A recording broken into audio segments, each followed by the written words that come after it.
Good morning, everyone, and welcome to another episode of The Morning Grind. This is Steve with Coffee N KOs. It's Friday, January 29th. We're actually off this weekend. There's no UFC event going on, but I wanted to quickly just talk about something that was recently announced earlier this week. So, YouTube star Jake Paul has been announced to fight ex-UFC fighter Ben Askren. And I've been getting a lot of questions about who Ben Askren is, what his background's like. So I just wanted to talk a few minutes about Ben Askren specifically.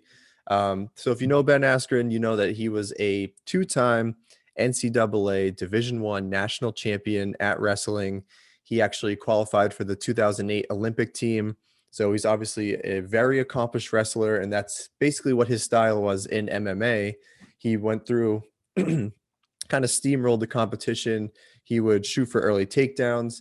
He had very good top control. His ground and pound was very solid, and that really made him flourish in the MMA community. He went 18-0. He was a one champion. He was a Bellator champion, had an undefeated record up until the UFC.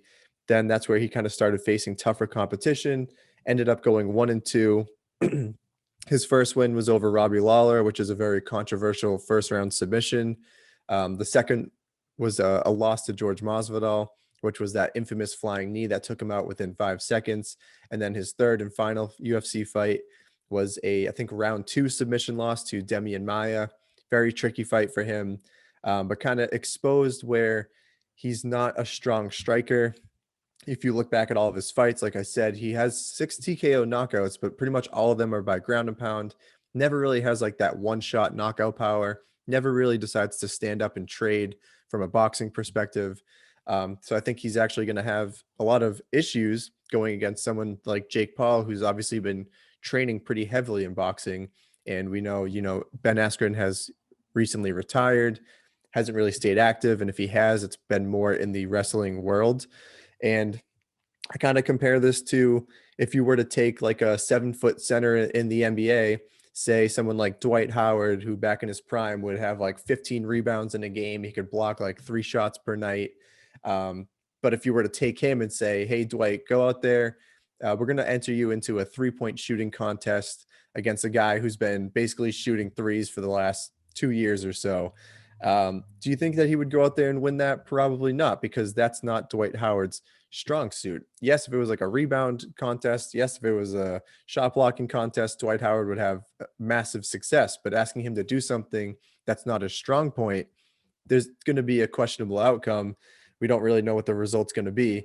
Yes, he's an NBA player. Yes, he's a professional basketball player, but that doesn't necessarily mean he can shoot a 3-pointer.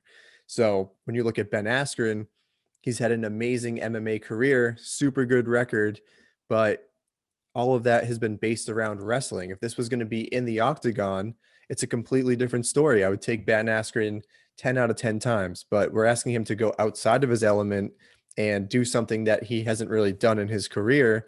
So I have a lot of question marks going into this one, and I wouldn't really be surprised if Jake Paul gets the win. So that's kind of my breakdown of what Ben Askren's career looked like, where he's come from, and kind of how that's going to fare in this upcoming boxing match against Jake Paul. So let me know your thoughts. I know a lot of people would definitely like to see Ben Askren win this, but I'm not really getting my hopes up. So drop any comments you have below, and we'll see you next time. And don't forget, free GameStop.